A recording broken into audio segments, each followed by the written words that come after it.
박수 치면서 기쁨으로 주님을 찬양합시다.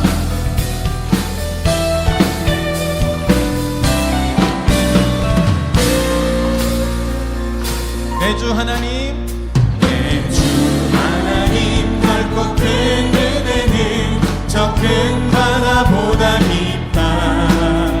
더 못한 줄을 흘러 깊은 데로 저 한가운데 가보라.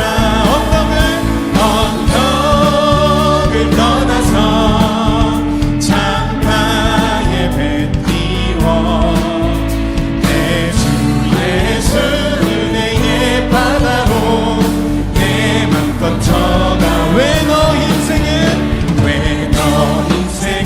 언제나 거기서 저 큰 바다 물결 보고 그 윗 모르는 깊은 바다 속을 한번 헤아려 한보다. 언덕을 떠나서 창가에 배 띄워 내 주 예수 은혜의 바다로 내 맘껏 쳐가라. 할렐루야.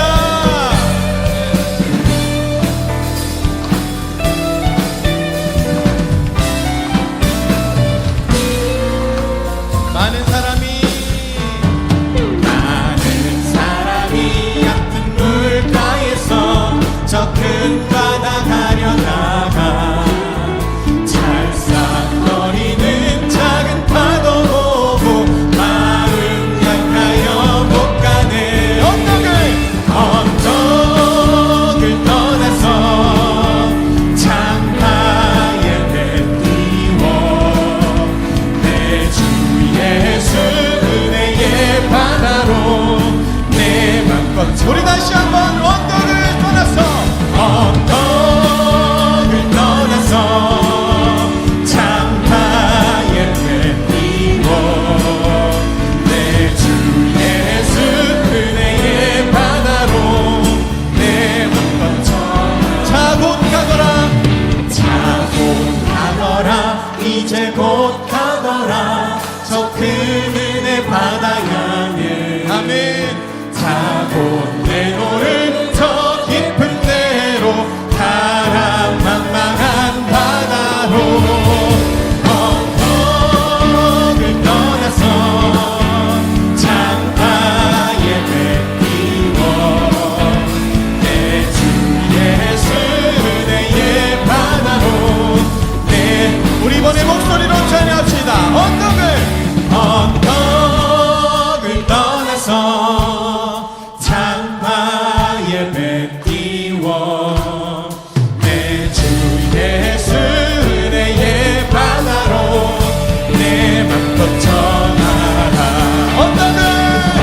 언덕을 떠나서 창가에 배 띄워 내 주 예수 은혜의 바다로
병들아 주 위에 일어나 내 힘이 부족하니 주 건능 우리 다시 한번 십자가 군병들아 십자가 군병들아 주 위에 일어나 이 날에 적정하고 못해야 복음의 갑주 입고 복음의 감주 입고 늘 기도하면서 너 같은 자리에서 충성을 다하고 승전한 군사들은 전한 군사들은 영생을 얻으며 영광의 주와 함께 우리 마지막으로 다시 한번 주께서 승전하고 영광을 얻도록 그 군대 걸으리사 이기게 하시네 아멘. 오늘 우리를 승리케 하실 주님을 찬양합니다. 아멘.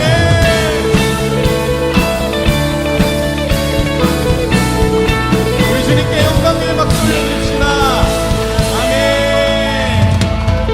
아멘. 우리 앉아서 찬양하겠습니다.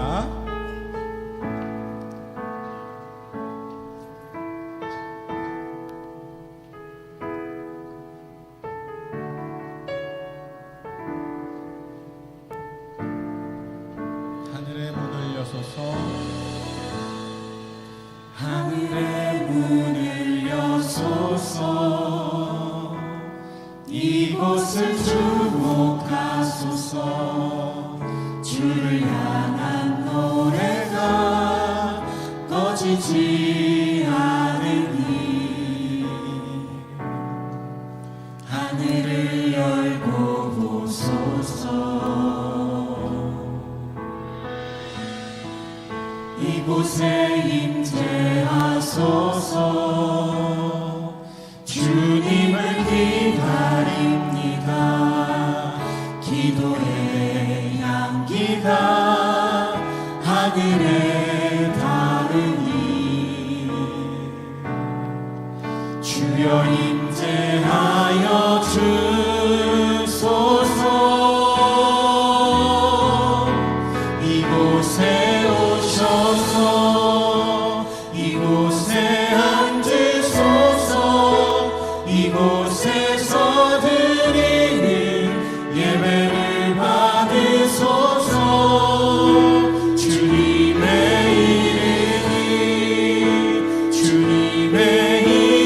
이름만이 오직 주의 이름만 이곳에 있습니다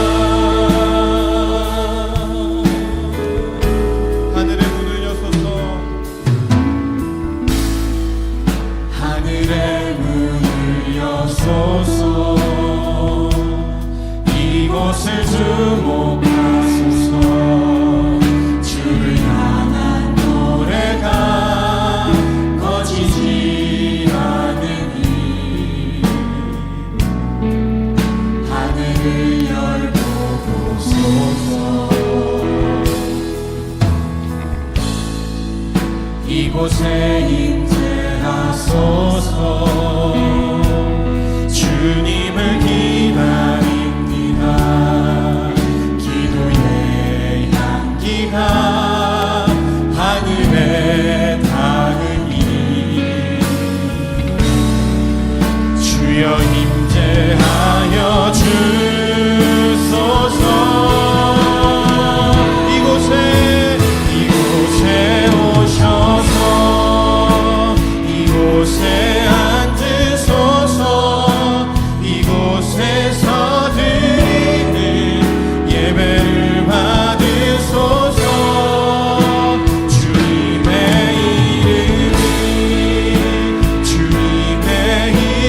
이름만이 오직 주의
기도하겠습니다.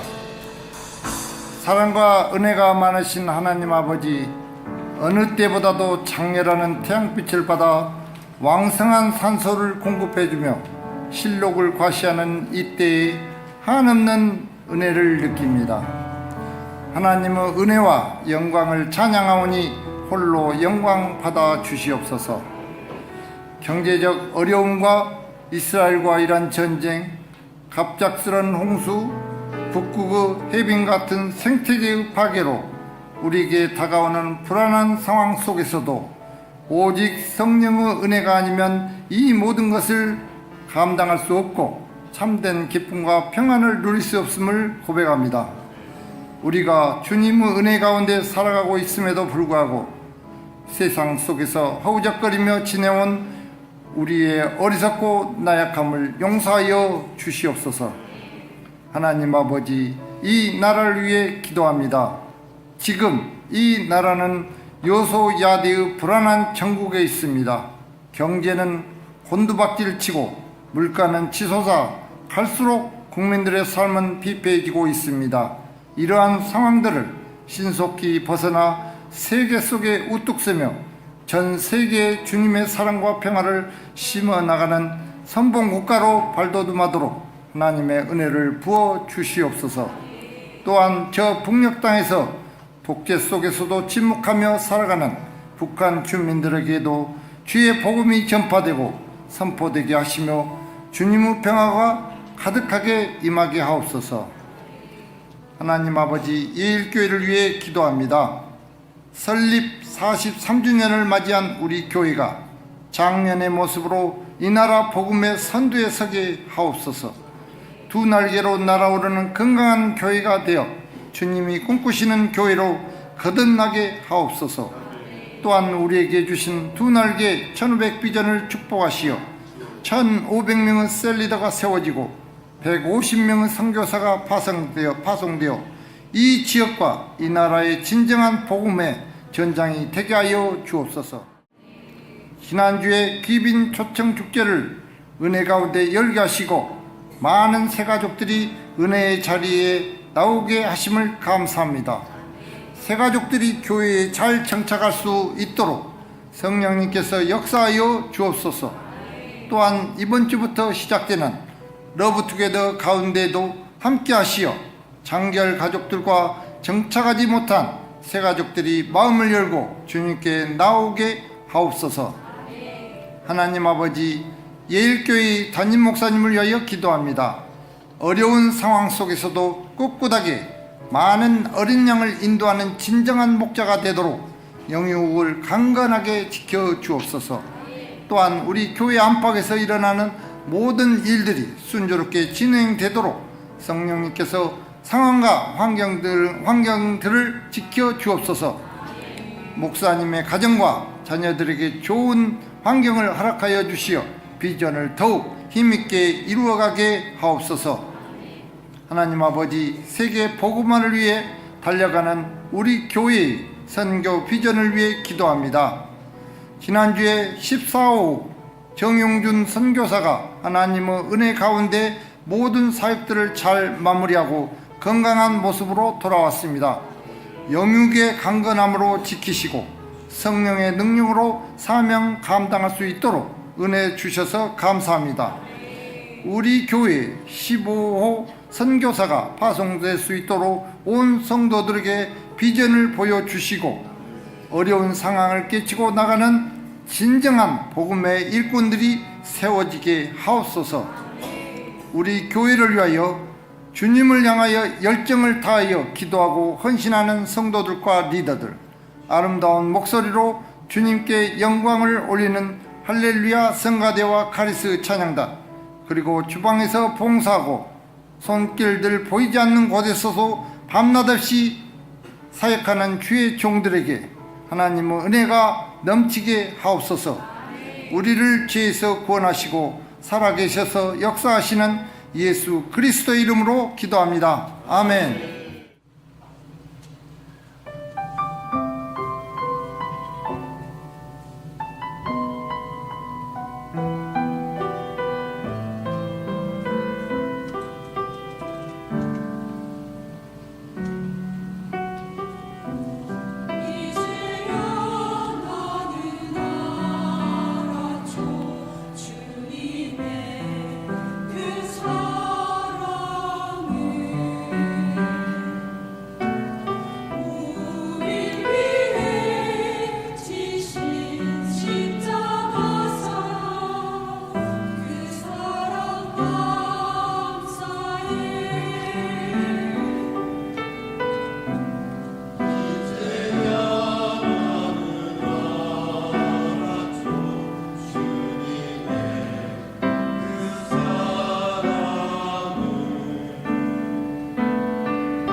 자, 이제 우리 하나님 말씀을 같이 보도록 하겠습니다. 하나님 말씀은 사도행전 3장 1절로 10절의 말씀 이렇게 하고 보도록 하겠습니다. 자, 우리 앵글을 좀 다시 잡으세요.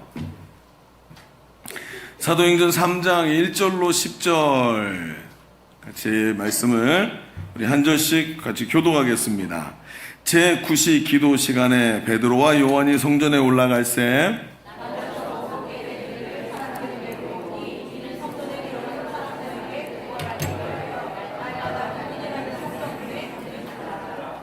그가 베드로와 요한이 성전에 들어가려 함을 보고 구걸하거늘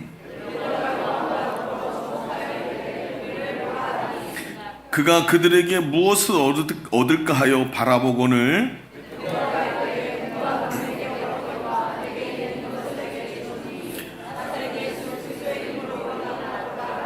오른손을 잡아 일으키니 발과 발목이 곧 힘을 얻고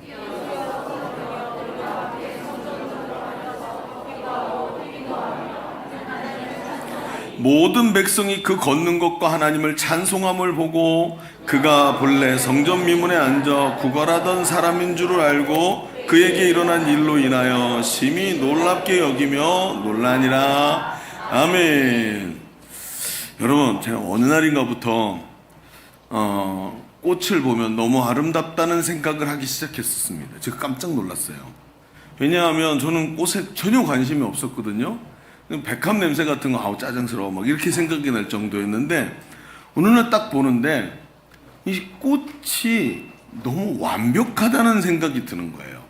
그 소재가 제 질감 있잖아요. 촉촉하면서도 뽀송뽀송하면서도 살아있는 그 질감이며 거기서 나오는 향기가 다른 향수에서 나오는 향기가 아니라 계속 맡아도 질리지 않는 향기가 나고 그리고 그 모양새며 대칭되는 모습이며 색깔과 어떤 꽃들은 마치 그라데이션을 입혀놓은 것처럼 아주 색상이 너무나 아름답게 밑에는 분홍색이었다 위로 올라갈수록 밝은 색으로 싹 바뀌는 그 모습이 이게 와 어떻게 세상에 이런 게 존재하지 하는 순간이 딱 온 거예요. 제가 그날 여성 호르몬의 위력을 느꼈습니다.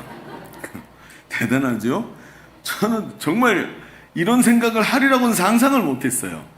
그러면서 그때 이제 꽃이 세상에 어떤 것과도 비교할 수 없는 아름다움이 있구나 하는 생각을 하면서 도대체 이걸 만드신 하나님의 마음속에 뭐가 들어있을까? 하나님이 어떤 분이시길래 이런 걸 만들어내셨을까 하는 경외감에 한번 휩싸인 적이 있습니다. 그래서 꽃을 하루 종일 꽃만 바라보고 있었던 그날 제가 아줌마가 되는 줄 알았어요. 그날부터 이상한 증상이 저에게 나타나기 시작했답니다. 드라마를 보면서 눈물이 나기 시작하고 아주 이상한 현상들이 나타나기 시작했어요. 우리 남자분들 웃지 못하는 거 보니까 남의 얘기가 아니시군요. 그렇습니다. 이게 다 이제 이런 일이 일어나지 않습니까? 여러분 꽃이 왜 이렇게 아름다워 보일까 하는 생각을 제가 한번 해본 적이 있습니다. 물론 그런 조금 전에 기술한 부분들도 있지만 꽃이 말이죠 유한하지 않습니까?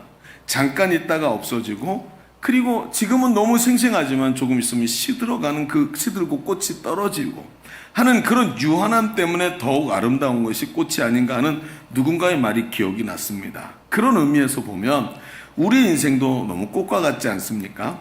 단 한 번 가장 아름답게 피어서 가장 아름답게 그 자태를 드러내고 그 존재만으로도 귀한 것이 인생 아니겠습니까? 우리 자녀들을 들여다볼 때 우리 주변에 가장 아름다운 모습으로 삶을 살던 분들을 우리 기억해내면 그분들이 얼마나 꽃과 같이 이 땅에서 살다가 하나님께 가신 분들도 계시고 또 그렇게 아름다운 모습으로 연세가 들어가는 모습들을 볼 때도 있는 것 같습니다. 그 자리에 그리고 꽃이 떨어진 자리에 열매가 딱 생기는 것을 볼 때 감동이 이런 말할 수 없는 감동이 있는 것 같습니다. 그런데 여러분 이런 이야기를 할 때 여러분 이 이야기가 모두에게 공감이 되는 것은 아닌 것 같아요. 여러분 아만보라는 말을 들어보셨습니까? 아만보가 뭐냐면 아는 만큼 보인다라는 뜻이래요. 아는 만큼 보인다. 이게 우리 요즘 사람들이 쓰는 우스갯소리 같고 그냥 줄임말 같죠. 그런데 지금 우리나라에서 얼마 전에 100만 부 이상 팔린 베스트셀러의 책에 이런 이야기가 나옵니다. 미술사학자인 유홍준 교수의 저서인 나의 문화 유산 답사기라는 책에서 이 내용이 나옵니다. 그러면서 거기 뭐라고 써 있냐면 이런 표현이 있어요. 이분이 이제 문화인류학자고 전체 이제 그 인문학적 소양을 가지고 책을 이렇게 만들어 놨으니까 100만 부나 팔렸겠죠. 근데 그걸 보면서 우리 눈앞에 보이고 있는 우리의 문화라든지 우리가 향유하고 있는 이 모든 것들 속에 사람들이 보지 못하는 것들이 있는데 그게 보이는 날이 있다는 거예요. 그래서 뭐라고 표현하냐 하면 사랑하면 알게 되고 알게 되면 보이나니 그때 보이는 것은 전과 같지 않으리라. 그러니까 사랑하면 그것에 대해서 관심이 생기고 찾게 알게 되지요. 그리고 알게 되면 그제서야 이게 이런 의미였구나.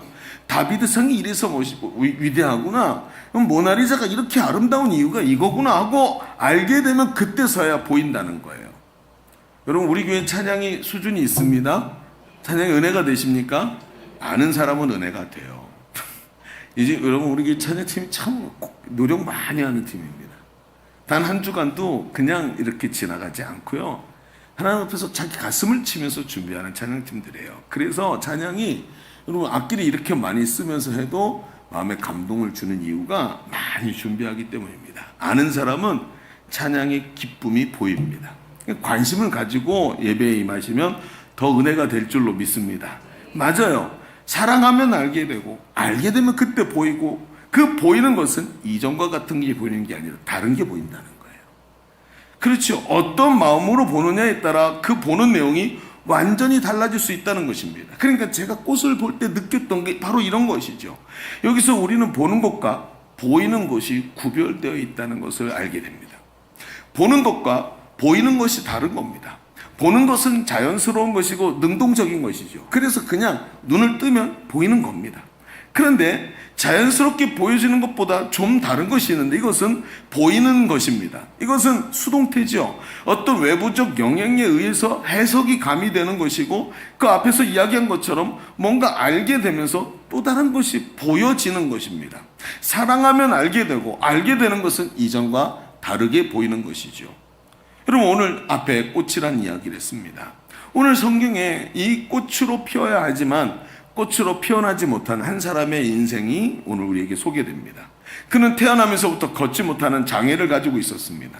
늘 성전 미문에 앉아 구걸을 하는 사람이었지만 이름조차 성경에 언급되지 않습니다. 그는 이름 대신 거지, 앉은뱅이로 불리는 치욕적 별명을 가진 사람입니다. 어쩌면 이름이 있지만 그 부모조차 그 이름을 지어줄 이 의무를 느끼지 못하지 않았을까요? 야, 이 애는 안 되겠구나. 어려서부터 이렇게 자랐으니 무슨 이름을 지어주냐. 곧 죽을 텐데 그냥 마음에 상처나 남지 않게 아이를 그냥 방치해 뒀던 이런 아이가 아니었을까? 평생 자라면서 이름조차 가지지 못한 사람은 아니었을까 하는 그런 사람들의 철저한 관심 밖에서 꽃처럼 여기지 않았던 사람이라는 겁니다. 이런 자신의 존재를 보면서 자신의 불행한 현실을 운명으로 받아들이고 몇입 동전에 자신의 삶에 걸면서 그 동전을 추구하는 인생으로 육신의 장애뿐만 아니라 마음의 장애를 안고 살아가는 사람이 아니었을까 하고 성경을 깊이 바라보게 됩니다. 이러한 세상의 편견 앞에서 그는 꽃으로 피어오르는 이 의미 있는 삶에 대한 희망마저 접어버리고 내 인생은 은하게 이래 하고 사는 사람은 아니었을까요? 오늘 우리가 읽은 말씀에 보니까 그렇게 서 있던 그 사람의 앞에 습관을 따라 제9시 기도 시간에 성전에 기도하러 올라가던 베드로와 요한이 그 사람을 보는 장면이 나타납니다. 그 장면에 보면 베드로는 평상시처럼 보이는 것이 아니라 이 장면을 조금 다르게 보이는 것을 보기 시작합니다. 성경에 보니까 주목하여 이르되 라고 얘기합니다. 무엇인가 베드로의 안목에 개입이 되었고 보던 장면을 다르게 보고 날마다 거기 있던 사람을 다르게 보면서 성전 미문에 앉은뱅이를 일으키는 체험을 하게 됩니다. 여러분 우리가 살아가는 인생은 굉장히 비좁은 안목을 가지고 살아갑니다. 늘 오늘 출근하고 오늘 일하고 오늘 먹고 오늘 즐기고 내 가족 내 삶의 현장만을 바라보면서 늘 점점 나이가 들수록 안목이 좁아지고 시야가 좁게 들어갑니다. 나중에 하나밖에 보이지 않죠. 그러니까 이렇게 좁아지는 인생을 그냥 돌면서 날마다 다람쥐 쳇바퀴 굴리듯이 삶의 굴레 속에 있다가 어느 날 힘들고 답답하고 무의미하다는 느낌이 우리를 지배하게 됩니다. 그리고 나처럼 살지 않는 것 같은 세상을 보면서 세상을 향해 분노하게 되지요. 연세가 높은 분일수록 가면 갈수록 자신의 시야가 더 좁아지고 사람들은 더 자유롭게 사는 것 같아서 더 분노가 많아지는 것을 봅니다. 그러나 여러분, 똑같은 삶을 살아가면서도 다른 것이 보이는 사람이 있습니다. 그 사람은 무언가를 사랑하게 되고 알게 되었고 이전과는 다르게 보는 것을 경험하는 사람, 바로 이 사람인 거예요. 그게 오늘 우리가 베드로를 통해서 볼 수 있는 모습입니다. 오늘 우리는 저 뒤에 플랜카드에 걸린 것처럼 우리 잃어버린 영혼을 찾는 러브투게더를 시작하는 주일 예배로 드리고 있습니다. 이제부터 넉 주 동안 4번 우리 같이 목장에서 말씀도 나누고 우리 이 숙제들 같이 주어지는 어사이먼트들을 하면서 이제 이 잃어버린 영혼들을 찾는 한 달간의 여정을 가게 됩니다. 오늘 우리에게 필요한 안목이 바로 이것입니다. 늘 보던 것이 보이는 것으로 변하는 안목이 필요한 줄로 믿습니다. 사람들을 꽃임에도 꽃으로 피어나지 못하는 사람들의 삶을 보면서 그들을 마음으로 품고 예수 그리스도의 마음으로 그들을 회복시키는 것이죠. 여러분, 아는 만큼 보인다 했습니다. 오늘 그 부분에 눈이 열리는 이 말씀을 통해서 눈이 열리고 사랑하게 되고 알게 되고 보던 것이 보이는 것으로 변하는 귀한 시간이 되시기를 주의 이름으로 축원합니다. 자, 주보를 펼쳐서 보시면 주보 3면에 오늘 말씀의 제목을 그래서 꽃보다 아름답게 라고 정해보았습니다. 어디서 많이 들어본 얘기 같죠? 네, 그거 맞습니다. 패러디한 겁니다. 그래서 꽃보다 아름답게 라고 써놓고 우리 2가지 얘기를 좀 해볼까요? 첫 번째는 이렇게 써보죠. 철저하게 망가진 삶을 꽃으로 볼 수 있는 안목이 필요합니다. 철저하게 망가진 삶을 꽃으로 볼 수 있는 안목이 필요합니다 하고 적어놓고 우리 말씀을 조금 펼쳐가 보죠. 여러분, 유대인들은 일반적으로 하루 3번 정도 기도의 시간을 가졌습니다. 3번을 다 했든지 아니면 그 중에 1번을 했는지는 잘 알 수 없습니다만 사람에 따라 달랐었겠습니다만 3번의 기도 시간에 있어서 그 시간에 성전에 올라가기도 하고 하는 여러 가지 이런 형태를 취했던 것으로 생각이 됩니다. 그래서 첫 번째 기도는 제3시인데 이게 3시란 뜻이 아니라 이 사람들의 시간을 자르는 순서로 보니까 제3시는 오전 9시쯤 됩니다. 제6시가 2번째 기도 시간인데 이때는 정오쯤 되는 시간이고 3번째 기도 시간은 제9시라고 했는데 오후 3시쯤 되는 시간입니다. 오늘 베드로와 요한이 바로 이 제9시 오후 3시 기도 시간에 성전에 기도하기 위해 올라가고 있었다. 늘 하던 행위였던 걸로 기록을 합니다. 그때 이 성전 미문, 즉 문의 이름인데 성전에는 여러 개의 문이 있었는데 미문이라고 불리는 성전 문 앞에 앉아 구걸하는 장애인이 이들의 눈에 보이기 시작합니다. 2절에 보니까 이렇게 표현합니다. 같이 읽어볼까요? 나면서 못 걷게 된 이를 사람들이 데려오니 이는 성전에 들어가는 사람들에게 구걸하게 하기 위하여 날마다 미문이라는 성전 문에 두는 자라. 자, 이 내용에는 여러 가지가 있습니다. 이 내용 안에 들여다보면 미문 앞에 구걸하기 위해 사람들에 의해서 옮겨지고 있었어요. 이 사람은 스스로 움직일 수가 없어서 옮겨지고 있었습니다. 그런데 이 모습이 늘 반복되었다라고 표현을 하고 있어요. 늘 보던 모습입니다. 그러니까 늘 9시 기도 시간에 올라가면 저 장애인이 늘 사람들에 의해서 움직여지고 그 성전 미문 앞에 앉는 모습을 보았다는 것입니다. 마침 이 막 옮겨지고 자리를 틀고 앉아서 뭐 이렇게 앞에다가 이렇게 뭘 펼쳐놓고 이러는 순간에 마침 올라가면서 이 장면을 눈으로 보고 있던 베드로와 이 사람의 눈이 마주쳤고 이 사람은 즉시 베드로에게 저 사람이 나를 보는 거 보니까 내가 필요하구나, 응? 나에게 뭔가를 주려고 하는구나 하고 그래 눈을 놓치지 않고 평상시에 했던 것처럼 적선하시지요 하고 이야기를 했던 것 같습니다. 자, 4절로 5절에 보니까 이렇게 얘기합니다. 베드로가 그 사람을 보더니 읽어볼까요? 4절 시작. 베드로가 요한과 더불어 주목하여 이르되 우리를 보라 하니 그가 그들에게서 무엇을 얻을까 하여 바라보고는. 자, 베드로의 눈이 그 사람을 이렇게 손 내밀고 있는 그 사람을 바라보는데 갑자기 다르게 보이기 시작하는 거예요. 보던 것이 갑자기 뭔가 개입돼서 보이는 것으로 바뀌었다는 것이죠.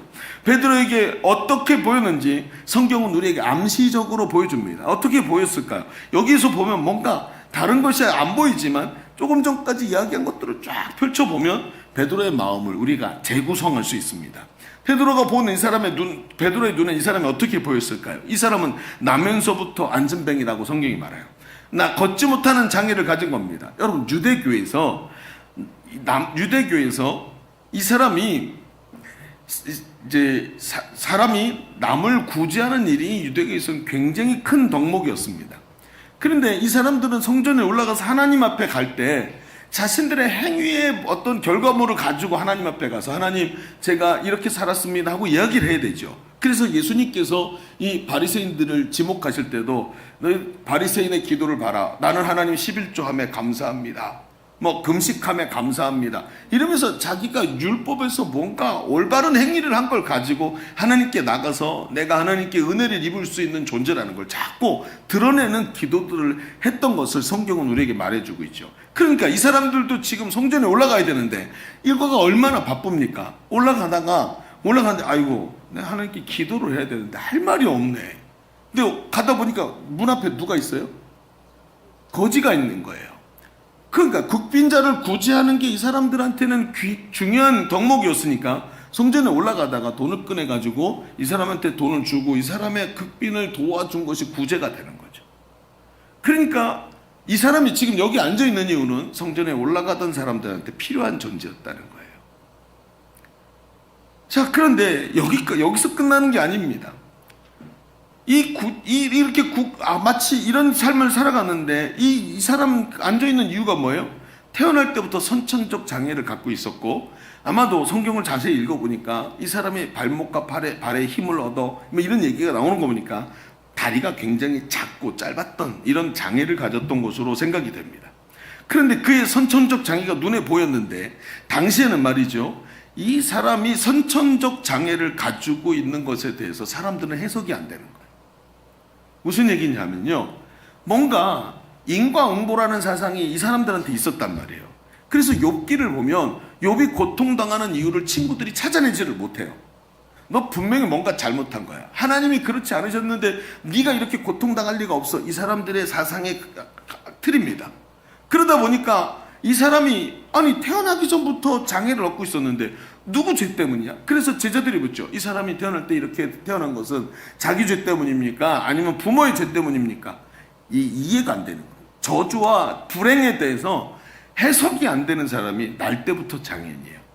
그래서 성경에는 보면 이런 장애인들이 율법에 어떻게 됐냐면 성전에 나가고 하나님께 예배하기 위해서 성전에 들어갈 수가 없게 되어 있어요.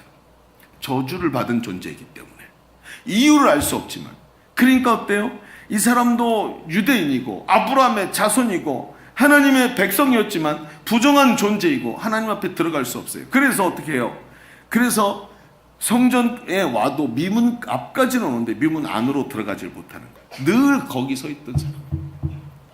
여러분, 이런 사람이 교회 안에 얼마나 많은 줄 아시지요? 예배 시간에 하나님께 예배하러 왔지만 하나님께 가까이 나오지 못하고 저 뒤에서 고개를 들지 못하고 자기 문제에 쌓여있다가 조용히 예배 끝나면 집으로 돌아가는 사람들이 참 많습니다. 평생을 이렇게 살았어요.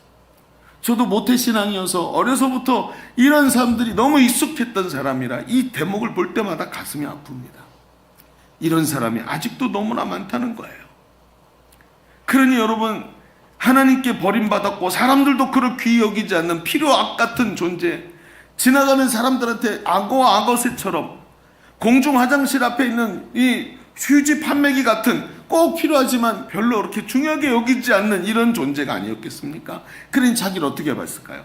활짝 피어난 꽃으로 볼 수 있었겠습니까? 아닙니다. 그는 꿈을 꿀 수 없었습니다. 더 고귀한 가치로 나갈 수도 없습니다. 밤이 되면 하나님 앞에 걸어나가 하나님께 예배하고 찬양하고 자기 친구들과 사람들과 함께 하나님 자녀가 되는 꿈을 꾸지만 아침에 되면 다시 가치 없는 사람으로 오직 구걸하는 인생, 그걸로 인해서 얻은 약간의 수입이 자신의 존재를 설명해 주는 사람이 되어버리는 거예요. 성경은 이것을 문법적으로 보니까 2절에 두는 자라 하면서 이것을 미완료 시제로 써놓고 그 일이 이 사람에게 매일 아침마다 반복되고 있다라고 우리에게 가르쳐 주고 있어요. 이 사람의 미래도 역시 똑같을 수밖에 없다. 이게 뭘까요? 오늘 베드로의 눈에 보였던 이 사람의 모습, 주목해서 보기 시작한 이 사람의 모습인 겁니다. 마치 우리 시대의 사람들과 동일하지 않습니까? 마음의 장애를 가지고 자기 존재가 무엇인지를 잃어버린 상태로 꿈이 없어요. 사람을 설명하는 게 돈과 세상의 목적들 외에는 가진 게 없어요. 잴 수 있는 것이 없어요. 그저 은과 금을 얻기 위해 자신의 모든 가치를 팔아먹습니다. 남과 비교하면서 살면서 가벼운 존재감 때문에 작은 바람에도 팔랑이면서 너무 얕은 자기 자신의 존재감에 괴로워하면서 날마다 삽니다. 저 사람과 같지 않아서, 저 사람처럼 하지 못해서 늘 힘들어합니다. 그러니 어떻습니까? 그에게 무슨 희망이 있겠습니까?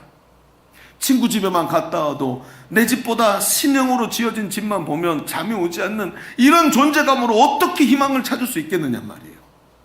어떻게 이 시대의 희망을 말할 수 있겠습니까? 성경은 말입니다, 여기서 이 베드로의 만남을 통해 희망의 서곡을 우리에게 연주해 주고 있습니다. 봐라, 이렇게 아무런 소망이 없고 짓밟힌 꽃송이 같은 이 사람에게 희망의 서곡이 있지 않냐고 들려주는, 연주를 하기 시작합니다.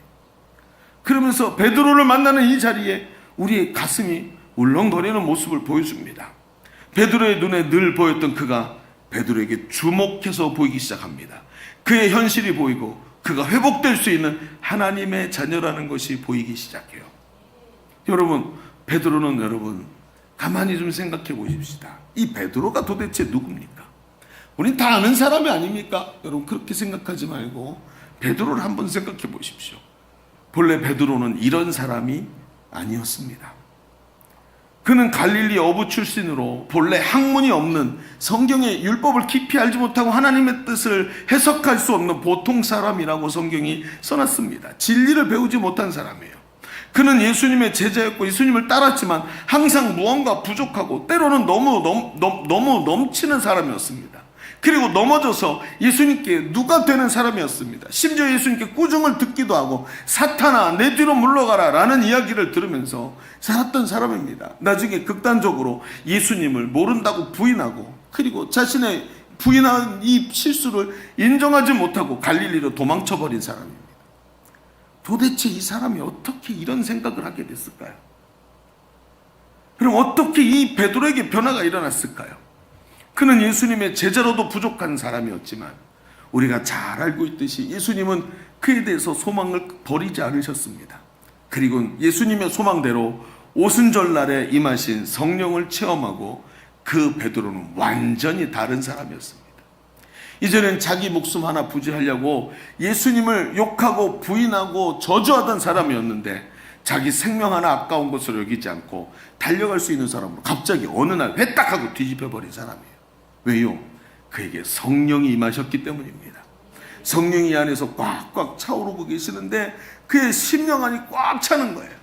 여러분, 우리 옛말에 곡간에서 인심 난다는 말이 있죠. 그게 무슨 뜻입니까? 곡간에서 인심 난다. 발음이 왜 이러죠? 곡간에서 인심 난다. 왜죠? 외국어를 많이 하는 사람은 이렇습니다. 네, 그래요. 곡간에서 인심 난다. 무슨 뜻입니까? 자신이 넉넉해야 다른 사람을 도울 수 있다는 뜻입니다. 베드로가 본래 이런 사람이 아니었는데 왜 이렇게 변했느냐고요? 베드로가 성령이 안에 들어오시더니 베드로가 강력한 성령을 체험하기 시작하면서 자기가 만났던 예수가 누구신지, 복음이 무엇인지 깨닫기 시작합니다. 성령이 그의 눈을 딱 떠서 보게 하시는데 이전에 보이지 않던 것이 보이고 예수님이 하셨던 말씀들이 깨달아지기 시작합니다. 성령이 오시면 내가 너에게 했던 말을 그가 깨닫게 하실 것이라고 예수님 말씀하셨는데 그때부터 잘 이해가 되지 않던 예수님의 가르침이 갑자기 깨달아지기 시작하는 것입니다. 아하, 이제 알겠다. 이게 무슨 뜻인지 이제 알겠다. 복음이 무엇입니까? 복음은 우리 인생의 모든 문제를 해결하신 예수 그리스도의 십자가 승리인 줄로 믿습니다. 우리의 모든 죄와 저주와 질고를 다 깨뜨리고 죄와 사망의 법에서 신음하던 우리를 건져서 하나님의 아들의 나라로 옮겨주신 것이 십자가 복음이요. 이 십자가 복음을 믿고 예수 그리스도의 십자가의 사랑을 믿는 자마다 그 예수가 그 안에 계시면서 내가 예수 안에, 예수가 내 안에 계시고 성령의 능력이 오늘도 내 안에서 역사하셔서 이 안에가 빈자리가 아니라 꽉꽉 차고 넘치기 시작하는데 그 복음의 진리가 차더니 여러분 항아리에 물을 붓기 시작하니까 부어도 아무 소식이 없다가 차기 시작하니까 아우까지 오는 순간부터 넘치기 시작하는데 붓는 족족 넘치는 거예요. 붓는 족족. 여러분, 이게 성령 충만한 사람인 줄로 믿습니다. 복음이 깨달아지니까 그의 눈이 안목이 변하기 시작하는 거예요. 모든 것이 달라 보이기 시작하는 것입니다. 바로 진리를 깨달은 사람의 모습입니다. 진리를 알지니 진리가 너희를 자유케 하리라.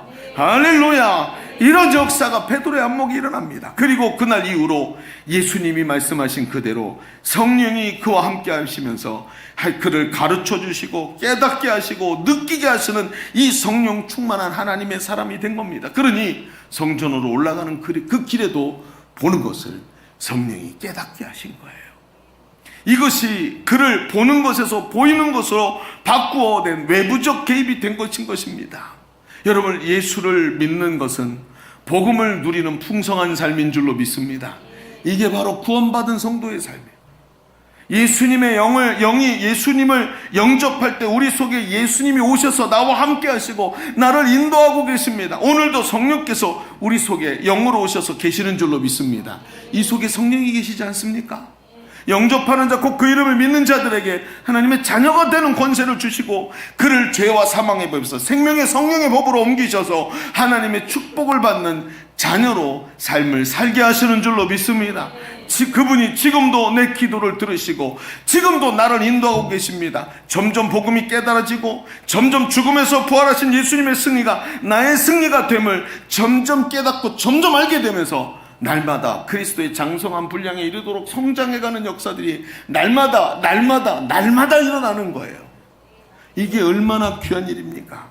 로마서 8장 2절엔 정확하게 말합니다. 이는 그리스도 예수 안에 있는 생명의 성령의 법이 죄와 사망의 법에서 너를 해방하였음이니라. 자신을 다스리는 법이 바뀌고 더 이상 마귀에게 사로잡혀 죄와 사망에 사로잡혀 있는 것이 아니라 그리스도가 자기 피로 값을 치르고 나를 사셔서 하나님의 자녀 삼아주시고 그리스도의 소유가 되어 예수 안에서 자유와 해방을 누리는 인생이 되도록 우리를 인도하신 줄로 믿습니다. 이것을 오늘 베드로가 누리고 있었다는 것입니다. 자, 우리가 첫 번째 얘기를 조금 정리해 봅시다. 우리는 지금까지 보는 것을 넘어 보이는 것의 비결을 말씀을 통해 상고해 보았습니다. 학문 없는 보통 사람인 베드로가 성전 미문에 못 걷는 자를 주위에서 보게 된 것이 성령 충만해서 복음을 깨닫게 된 사람의 특징이라는 것입니다. 오늘 우리도 예수 그리스도로 구원받은 하나님의 백성인 줄로 믿습니다. 더 이상 우리를 짓누르는 죄와 사망의 법 아래 있지 않아요. 이제는 성령 안에서 깨주시는 은혜를 날마다 받아 누려 이제 이것이 보이는 것이 된 것입니다. 이때 철저하게 망가진 우리 주변의 삶들을 꽃으로 볼 수 있는 안목이 일어나는 거예요. 그래서 베드로가 오늘 그 성전 민문에 못 걷는 자를 꽃으로 보기 시작한 거라는 것입니다. 여기서 우리는 한 가지 더 특이한 모습을 보게 되죠. 자, 첫 번째 이야기를 마쳤는데 그래요, 맞아요. 베드로가 이런 깨달음과 축복을 받게 되고 성령 충만한 사람이 된 게 맞습니다. 그런데 이것과 성전 민문에 못 걷는 사람이 무슨 관계죠? 여기서 억지로 연결하려고 하는 것은 아닐까요? 아니, 베드로 자신이 성령이 충만하고 안목이 열리고 그를 꽃으로 바라보면서 이 사람을 불쌍히 여기는 마음이 생긴 것은 알겠는데 이것이 성전 민문에 못 걷는 사람과 무슨 관계가 있는 것입니까? 여러분, 관계를 하나님께서 이제부터 보여주시는 거예요. 내가 보기 시작하니 이제는 뭐예요? 보지 못하는 사람이 보이는 거예요. 이게 이 관계입니다. 전혀 관계가 없을 것 같은데 내가 보기 시작하니 이제는 보지 못하는 사람이 보인다는 거예요. 여러분, 이런 얘기 있죠. 두 사람이 영어로 대화를 합니다. 근데 한 사람은 영어를 잘하고 한 사람은 영어를 잘 못해요. 그러면 이런 일이 벌어집니다. 영어를 잘 못하는 사람은 이 사람 나보다 영어를 잘하네? 라고 생각을 하는데 나보다 얼마나 잘하는지를 몰라요. 근데 거꾸로 영어를 잘하는 사람이 영어를 못하는 사람과 대화를 하면 이 사람이 지금 이제 시제에 대해서 헷갈리고 있구나. 금방 알아요. 문법에 무슨 문제인지, 단어가 어느 정도 수준인지 금방 압니다. 그렇죠? 고수와 하수의 차이가 이겁니다. 그러니까 보지 못하던 사람이 보기 시작하면 아직도 보지 못하는 사람이 가슴에 들어오는 거예요. 아이고, 이 사람이 지금 내가 예전에 경험했던 그 자리에 서 있구나. 내가 그때 그렇게 힘들었는데 이 사람 똑같이 고통당하네. 나한테 뭐가 보입니까? 이 사람이 뭐가 보여요? 아픔이 보이기 시작하는 거예요. 이게 지금 관계인 겁니다. 이 사람 둘의. 자, 그래서 두 번째 한번 이렇게 한번 써볼까요? 두 번째에다가 주보에다가 써보십시다. 꽃을 다시 피어나게 하신 하나님의 은혜를 선포해야 합니다. 우리는 이런 상황을 보면서 꽃을 다시 피어나게 하시는 하나님의 은혜를 선포해야 됩니다. 자, 여러분 보십시다. 예수님은 이런 말씀하셨습니다. 요한복음 10장 10절에. 요한복음 10장 10절에 같이 읽어보죠. 도둑이 오는 것은 도둑질하고 죽이고 멸망시키려는 것뿐이요 내가 온 것은 양으로 생명을 얻게 하고 더 풍성히 얻게 하려는 것이라. 여러분, 예수님은 자기 자신을 선한 목자라고 칭하셨습니다. 선한 목자는 양으로 생명을 얻게 하고 더 풍성히 얻게 하게 만드시려고 양에게 다가오시는 것입니다. 그래서 예수님을 만나면 모두가 동일하게 생명을 얻게 되는 줄로 믿습니다.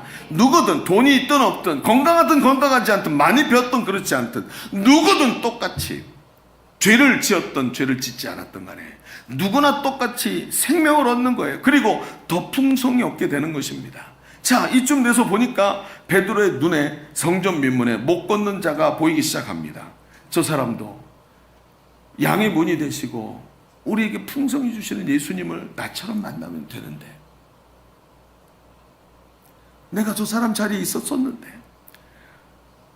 물고기 잡겠다고, 그리고 그 물고기 잡는 거로 또 대성하겠다 그랬고 맨날 밤 늦게까지 새벽까지 고기를 잡아서 빈금을 씻고 앉아있던, 그러면서 이게 내 인생 전체인데 이 고기가 요즘에 씨가 말라고 없네, 아유 앞으로 어떻게 될까 이러면서 늘 고민과 자기 자신에 대한 연민에 빠져 살던 게 난데 저 사람이 똑같네. 내가 예수 만나고 회복된 것처럼 저 사람도 예수님 만나면 되는데. 할렐루야.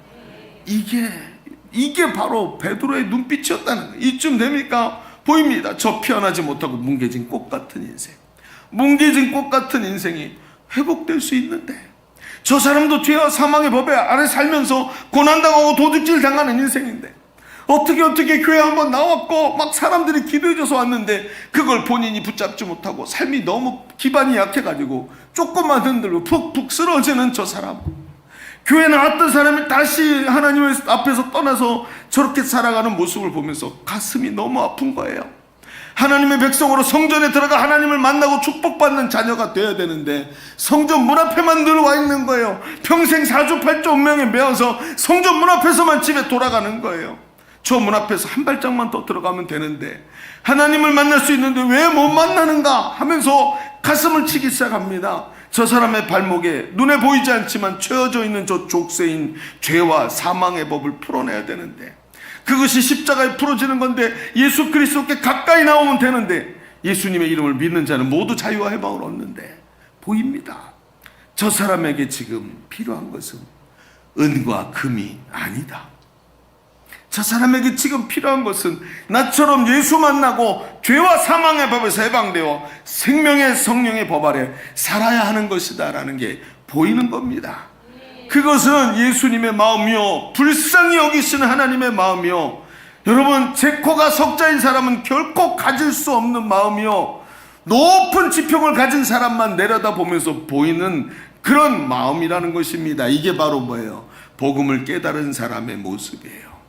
성령이 충만한 베드로는 성령이 그를 깨닫게 하시는 것을 보기 시작합니다. 요한복음 14장 13절에 너희가 내 이름으로 무엇을 구하든지 내가 행하리니 이는 아버지로 하여금 아들로 말미암아 영광을 받으시게 하려 함이라. 내 이름으로 무엇이든지 내게 구하면 내가 행하리라. 할렐루야. 바로 성령이 이것을 깨닫게 하시니 자신이 가진 권세가 보이기 시작합니다. 내 안에 예수님이 계시는데 예수님이 말씀하셨지, 내 이름으로 무엇이든지 구하면 내가 행하리라. 지금 저 사람에게 은과 금을 달라고 나에게 소리를 지르고 있지만 나를 구속하신 예수님의 그 이름에 하나님의 아들 예수의 이름을 붙잡기만 하면 저 사람도 구원받을 수 있구나 하고 확신이 오기 시작합니다. 이전에는 허리에 검을 차고 다니면서 이 검이 힘이라고 생각해서 제사장의 종 말고의 귀를 쳤던 이 베드로, 예수님과 함께하면서도 검을 차고 있었고 은과 금의 권세가 세상의 모든 것이라고 생각했고 그것으로 말미암아서 하나님 앞에서 많은 오류를 경험했던 베드로가 자기가 깨달았던 것을 가지고 보게 됩니다. 그리고 그에게 말하죠. 오늘 6절의 말씀에 말합니다. 베드로가 이르되 은과 금은 내게 없거니와 내게 있는 것을 내게 주노니 나사렛 예수 그리스도의 이름으로 일어나 걸으라.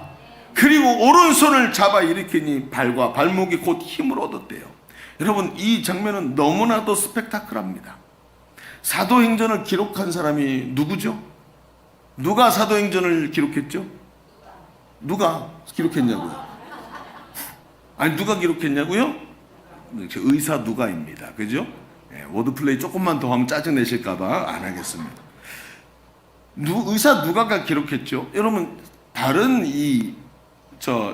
복음서를 보면 말이죠. 눈에다가 침을 뱉어서 진흙을 이겨 씻었더니 보게 되었더라. 이렇게 표현하죠. 그런데 이 누가가 쓴 장면을 가만히 들여다보면 말이죠. 누가가 쓴 장면들은 그가 의사라서 이 장면들을 세세하게 표현을 합니다. 연약했던 발과 발목에 힘이 들어갔대요. 그러니까 이 장면을 볼 때 이게 나면서부터 이 사람이 못 일어났다 그러면 거의 대부분 이런 분들은 이 다리가 자라지 않아가지고 어린아이 다리처럼 작죠. 그리고 힘이 없어서 그냥 있는 건지 없는 건지 붙어있는 그런 모습이었을 겁니다. 근데 이 모습이 점점 근육이 들어가기 힘을 얻어서 발과 발목이 제자리를 딱 쓰더니 딛고 일어나기 시작합니다. 또 그리고 흔들 거리면서 딛더니 점점 무릎을 세워갖고 욱 하고 올리는데 근육이 돋아나기 시작해요. 근육이 커지기 시작하면서 쭉 일어나서 펴지는데 점점 두 발로 똑바로 서기 시작합니다. 그리고는 성경이 이렇게 기록이 안 돼 있습니다. 이건 저의 상상력입니다. 읽으면서 똑바로 서기 시작합니다. 그리고는 좀 부들부들 떠는 것 같으면서도 한 걸음 떼더니 점점 움직임이 부드러워지기 시작하죠. 걸음에 힘이 생기고 걸음이 하나 걸어지기 시작하더니 무슨 물리치료를 한 것도 아닌데 갑자기 이 사람이 성경에 보니까 뭐라 그래요? 힘이 점점 돋아나더니 일어나서 걷기 시작하고 뛰기 시작했다. 그냥 낫다라고 표현하지 않는 하나님이 얼마나 섬세하게 일하시는지를 보여줍니다. 사람들이 놀라워하기 시작합니다. 예수의 이름으로 일어나 걸으라라고 말했는데 그 예수의 이름이 도대체 무엇인가? 도대체 저 예수의 이름이 무엇이길래 저 사람을 일으키는가 하면서 믿음의 역사가 그 안목이 변한 데서부터 일어나기 시작하는 거예요. 얼마나 중요합니까, 여러분? 여러분, 우리가 보고 잘 아는 영화 중에 신들러 리스트라는 영화가 있죠. 여러분, 신들러 리스트 보셨습니까? 그 보면 흑백 영화로, 일부러 흑백 영화로 만들어서 저는 그때 이제 영화관에 가서 보았습니다. 근데 이 신들러 리스트에서 전 지금도 기억이 나는 장면이 뭐냐면 그 영화가 흑백인데 딱 한 곳에만 컬러를 쓰죠. 거기 어디냐면 빨간 코트를 입은 소녀가 어떤 사람과 자기 부모인 듯한 사람과 지나가는 장면에 희한하게 빨간 코트만 흑백이 아니라 빨간색으로 보이는 거예요. 그리고 지나가 버립니다. 휙 하고. 희한하네. 그런데 조금 있다가 신들러가 어떻게 되냐면 중간에 이 나치의 만행을 깨닫기 시작해요. 이게 엄청난 거구나. 사람을 막 죽이고 막 이러는 만행을 깨달으면서 이 장면들을 보는데 그때 이런 말이 끄는 수레에 시신이 막 더미가 돼가지고 오는데 거기에 그 빨간 코트를 입은 시신이 누워있어요. 그 두 분 딱 나옵니다. 그 장면이 저는 잊혀지지가 않아요. 그래서 처음 봤던 충격적으로 봤는데 이 신들러 리스트라는 영화가 사실은 1993년도에 미국의 이 스티븐 스필버그 감독이 만든 이 전쟁 휴먼 드라마 영화죠. 근데 이 원작이 호주의 작가인 토머스 케넬리라는 사람이 쓴 소설이랍니다. 그래서 쉰들러의 방주라고 이름을 했었는데 이 원작을 가지고 이 영화를 만든 거예요. 근데 이 영화의 내용이 이렇습니다. 독일 사람 사업가인 오스카 쉰들러라는 사람이 1939년에 나치 독일에게 점령당한 폴란드로 가요. 왜 폴란드로 가냐면 이 나치와 결탁을 해서 그 폴란드에 살고 있던 유대인들을 붙잡아 와가지고 공장에 인력으로 쓰는데 돈을 안 주고 그냥 이용해 먹으려고 옵니다. 사업가니까 저임금으로 할 수 있다면 무엇이든지 할 수 있겠죠. 그러니까 와가지고 이제 공장을 운영을 하는데 거기에 누가 오냐, 머리가 좋은 회계사를 한 사람 고용하는데 이 사람이 유대인이에요. 이 사람이 아이작 스턴이라는 이름의 사람인데 이 사람이 너무 사업을 잘 도와주니까 완전히 오른팔같이 완전히 신뢰를 합니다. 근데 이 사람의 영향으로 이 신들러의 마음에 양심이라는 게 깨우쳐지기 시작합니다. 그러면서 어쩌다가 자기가 앞에서 제가 말했던 대로 유태인 수용소의 참상을 보게 돼요. 이게 지금 막 사람들을 전쟁을 해갖고 포로로 잡고 이 정도가 아니라 인종 청소를 하는 게 보이기 시작하는 거예요. 그러면서 아까 빨간 코트 입은 소녀를 보는 장면이 나타나게 됩니다. 그러면서 이 신들러가 죄책감을 느끼고 유대인들을 살려야 되겠다는 생각이 들어와요. 그래서 신들러가 유대인들을 자신의 공장에 취직시키는 방법으로 유대인들이 수용소로 가지 않게 만들어주는 이 소극적 방법을 쓰기 시작하다가 마지막에 나치들이 전쟁이 마지막으로 가자 이 유대인들을 몽땅 다 싹 가스실에서 전부 죽이려고 한다는 것을 알게 돼요. 그 속에는 자기 공장에 있는 직원들도 다 포함되어 있는 것입니다. 그런데 자신에게 그들을 살릴 수 있는 방법이 있다는 걸 알게 돼요. 저 아이들을 살릴 수 있어. 저 사람들을 살릴 방법이 나한테는 있어. 왜요? 자기가 이미 관계들을 다 열어놓고 뇌물도 주고 했던 독일군 장교들이 이걸 충분히 돌려서 기차 하나만 옆으로 빠지게 만들어서 이 폴란드 국경을 빠져나서 다른 나라로 가도록 만들면 유럽이니까 충분히 할 수 있는 겁니다. 그리고 어떻게 하냐면 그때부터 자신이 살릴 수 있는 그 사업가인 그가 주저하다가 결국 자기 사제를 털어서 독일군 장교들에게 뇌물을 주고 사람들을 가스실이 있는 수용소가 가는 기차를 잘라서 자유가 있는 곳으로 이동시켜야 되겠다는 계획을 하고 명단을 작성하기 시작합니다. 누구 한 사람 명단을 타이프를 쳐가면서 다 이 기차에 타라 이 기차에 타라 할 명단을 쓰는데 빼는 사람도 있고 넣는 사람도 있고 막 이렇게 하면서 야 몇 명이야 몇 사람만 더 하면 됩니다. 아 너무 돈이 많이 들어가 아 이건 해야 됩니다. 막 이러면서 조절을 해요. 그러면서 막 이동하다가 그리고 그 계획대로 그 기차를 빼가지고 삶의 자리로 생명의 자리로 쫙 빼옵니다. 그리고 우리가 이 영상으로 교회에서 봤던 그 영상, 그 대목이 딱 나오는. 다 살아난 사람들이 큰 창고 안에 다 모이죠. 모이고 이 신들러는 이제 전쟁 범죄자가 돼가지고 도망자 신세가 되게 생겼습니다. 마지막에 차를 타고 도망가야 되는데 살아난 사람들이 다 모여서 당신이 우리를 살렸다고 그를 배웅하기 위해서 모였는데 마지막으로 그 회계사였던 아이작 스턴과 손을 붙잡고 이야기합니다. 하면서 고맙습니다. 그랬더니 자기 때문에 살아난 사람들의 눈빛을 아이 컨택을 하면서 보는데 이 신들러의 눈이 갑자기 확 열려버리는 거예요. 그러면서 말합니다. 나는 최선을 다하지 못했어. 울기 시작합니다. 아닙니다. 사장님 최선을 다했습니다. 이 금반지를 팔았으면 한 명은 더 살릴 수 있었을 텐데 여기 있는 이 나치 배지 이 배지 하나만 팔았으면 이거 금이잖아. 이거 팔았으면 3명은 더 살릴 수 있었는데 내가 타고 있던 이 고급 자동차 이거 줬으면 10명은 더 살릴 수 있었는데 나는 최선을 다하지 않았어. 나는 눈이 열리지 않았어 라는 말과 같은 말입니다. 그러면서 마지막에 통곡을 하는 이 오스카 신들러의 모습을 보면서 우리는 영상을 마무리 지었죠. 저는 그 영상을 볼 때마다 저게 나중에 천국 가서 내 모습이 아니기를 간절히 소망합니다. 나는 구원받아 이렇게 하나님의 축복을 받는 사람이 되었는데 내가 충분히 하지 않아서 많은 사람이 여기 오지 못했다 라는 말을 할 때 저는 그 사람보다 더 많이 후회할 것 같습니다. 사랑하는 성도 여러분, 오늘 그들이 살아날 수 있었고 꽃이 되어 피어오를 수 있었다고 볼 수 있는 나의 안목이 그 영혼들을 주목해 볼 수 있기를 축원합니다. 주목해서 볼 수 있어야 하는 거예요.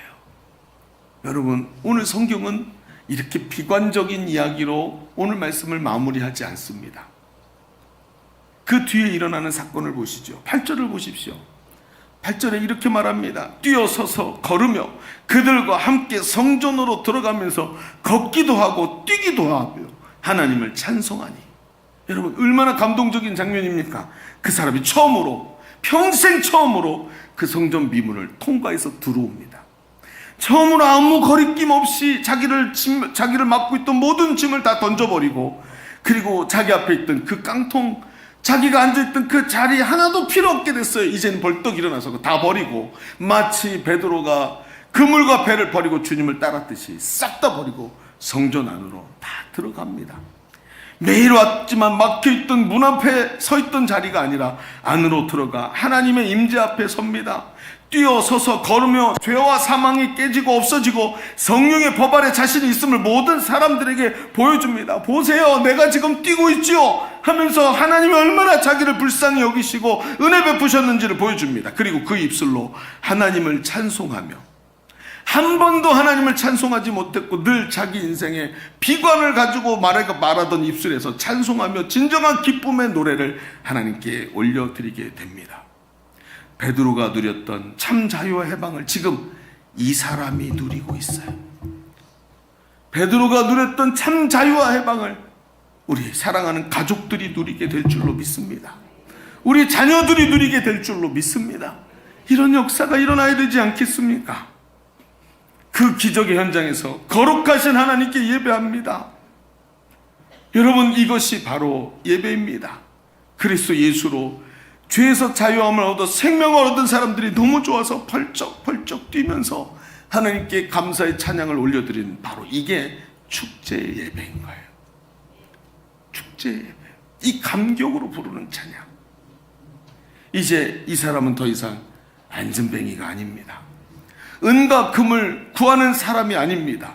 성령이 보여주시는 복음으로 보고 복음으로 승리하는 삶을 살아가는 하나님의 자녀가 된 줄로 믿습니다. 뭉개져 있던 밟히고 있는 꽃이 아니라 그 향기를 바라고 있는 아름다운 꽃송이가 되었다는 것을 우리에게 말해주고 있지 않습니까? 우리 다시 처음에 했던 그 유홍준 교수의 책의 이야기를 좀 기억해 봅시다. 사랑하면 알게 되고 알게 되면 보이나니 그때 보이는 것은 전과 같지 않으리라. 그렇습니다. 이제 보이는 것은, 우리의 눈에 보이는 것은 전과 같지 않은 줄로 믿습니다. 복음으로 보고 복음으로 살아가는 하나님의 사람인 줄로 믿습니다. 여러분, 러브투게더를 시작하는 우리에게 이 안목이 필요한 겁니다. 저들이 꽃으로 피어날 것이 보이기를 바랍니다. 우리의 자녀들이, 우리의 부모님이, 우리의 가족들이, 우리의 친구들이 성전에서 들어가 주님을 만나는 이 장면을 우리의 눈으로 보게 될 줄로 믿습니다. 오순절 성령 충만을 받은 베드로처럼 복음을 깨닫고 복음의 안목으로 세상을 보는 삶이 되시기를, 승리한 성도들이 되시기를 예수 그리스도의 이름으로 축원합니다. 축원합니다. 기도하겠습니다. 오늘 우리 하나님 말씀을 붙잡고 기도합시다. 주님, 우리의 눈이 열리게 하여 주옵소서.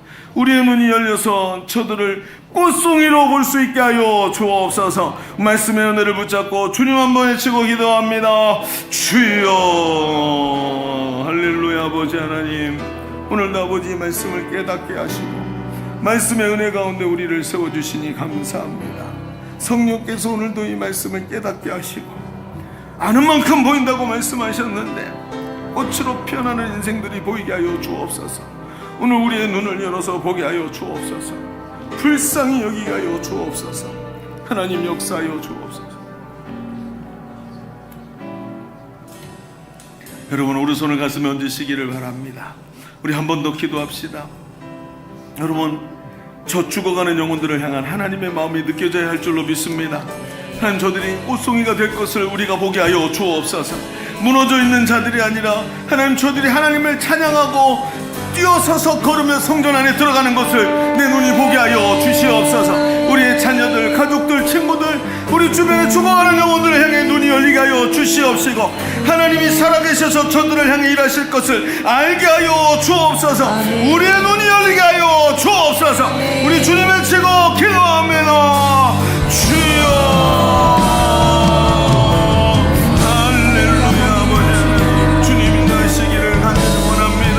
역사하시기를 간절히 원합니다. 성령 안에 내가 있기를 간절히 원합니다. 성령이 주시는 마음을 가지고 주 앞에 서게 하여 주옵소서. 오늘 우리 눈에 눈물이 맺히게 하여 주옵소서. 그저 보는 것이 아니라 보이는 것을 볼 줄 아는 사람들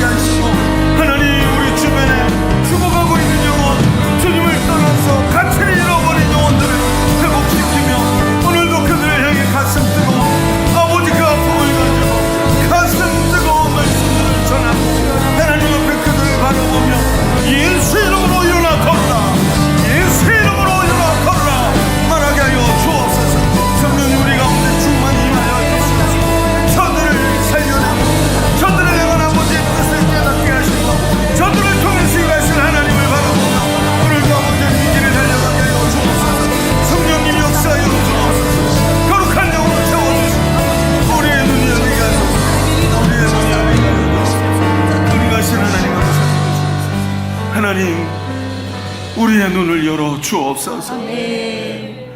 그저 늘 보던 것만 보면서 짓밟힌 것들이 당연하다고 생각하지 말게 하시오.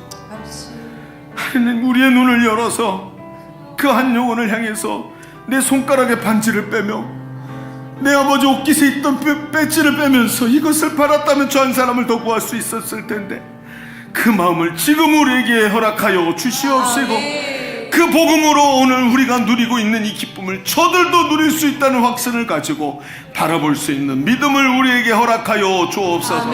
멀지 않은 그날 저들과 함께 그 다리에 힘을 얻어 기뻐 뛰며 성전으로 들어가는 저들과 함께 하나님 앞에 예배하는 역사가 일어나게 하여 주옵소서.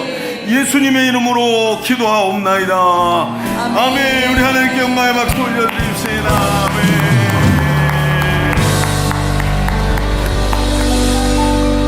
할렐루야. 하나님이 구원의 하나님으로 역사하실 줄로 믿습니다. 우리 이 시간 찬송하면서 준비하신 예물을 우리 하나님께 올려드리겠습니다.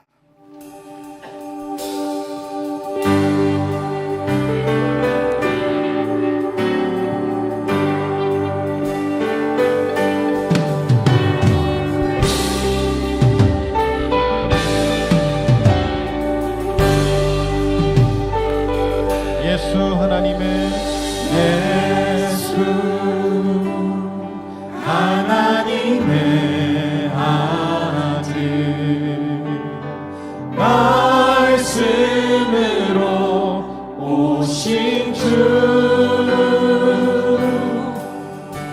그 말씀을 믿는 자들마다 새로운 맘 주시네.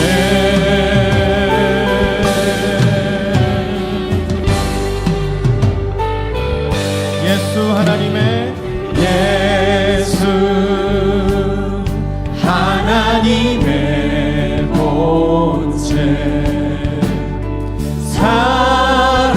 사랑으로 오신 주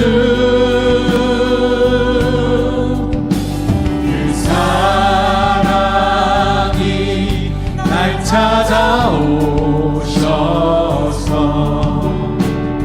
새로운 맘 주시네.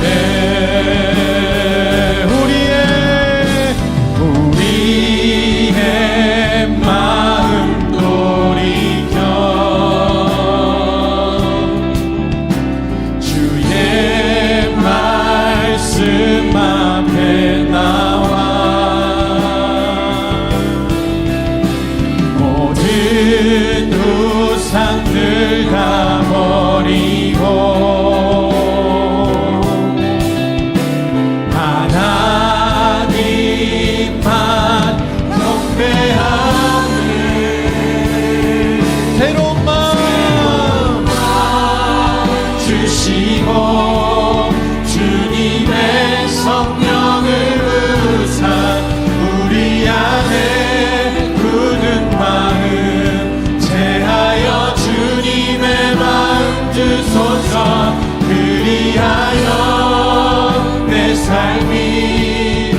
한번 기도하겠습니다. 아버지 하나님, 주님의 사랑과 은혜를 감사합니다. 오늘도 거룩한 성일을 맞이하여 주의 거룩한 전에 나와 예배하게 하시고 두 손을 들어 우리 하나님께만 영광을 올려드리는 주의 백성 삼아주시니 감사합니다. 아무나 올 수 없는 자리에 주님의 부르심을 받아와서 주님의 영광을 찬양하게 하셨사오니 감사하게 하여 주시옵시고, 오늘 그저 보이는 것을 보는 사람이 아니라 보여지는 것을 확실히 보고 그 복음의 깊이를 깨닫고 감사와 찬송을 올려드리며 저 죽어가는 영혼들을 향해 주님 위에서 주님을 향해 기도할 수 있는 우리의 믿음이 있게 하여 주옵소서. 오늘도 예배하러 오며 빈손으로 오지 아니하고 마음과 정성과 뜻을 다하여 주께 예물을 준비하게 하시니 감사합니다. 우리의 주인 되신 하나님께 우리의 주권을 올려드리오니 주님 받아 주시옵시고 하나님이 주인 되시는 삶을 살아가게 하여 주옵소서. 주가 뜻하신 바가 우리의 삶에 일어나게 하여 주시옵시고 주의 승리가 나의 승리가 되는 한 주간의 삶이 되게 하여 주옵소서. 하나님, 돌아가는 발걸음 지켜주시고 손이 닿는 곳곳마다, 함께하는 곳곳마다 영원히 살아나고 하나님의 축복이 넘치는 귀한 성도의 삶이 되게 하여 주옵소서. 이제는 우리 구주 예수 그리스도의 은혜와 아버지 하나님의 지극하시고 만극하신 사랑하심과 성령님이 내주하시고 교통하시는 은혜가 오늘 주님 말씀 붙잡고 담대히 살아가기를 원하는 사랑하는 주의 권속들 머리머리 위에, 우리의 삶의 현장과 가정 위에, 손으로 하는 일들 위에, 주님이 핏값으로 사신 주의 몸된 교회 위에, 열방의 선교사 위에, 지금도 신음하는 이 나라의 민족 위에 이제로부터 영원토록 함께 계시기를 간절히 축원하옵나이다. 아멘.